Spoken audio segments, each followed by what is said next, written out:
Welcome to this tutorial from Selfomy One. In this video, you'll learn how to add staff members and assign roles in your LMS with just a few simple steps. The role management feature helps you control user permissions and responsibilities, ensuring your center operates efficiently and securely. Step 1. Go to Company Settings.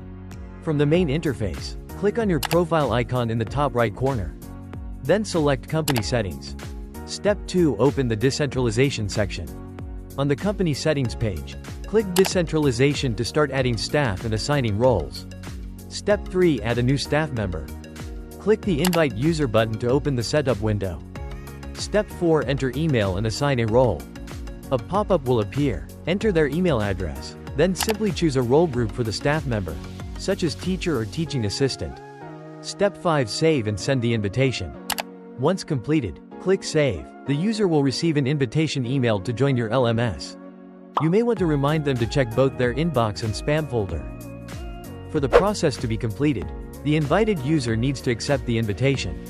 Selfomy also provides a separate tutorial on how to accept the invitation and access the system, so feel free to check that out for more details. In addition to assigning roles, you can also create custom roles within your admin account.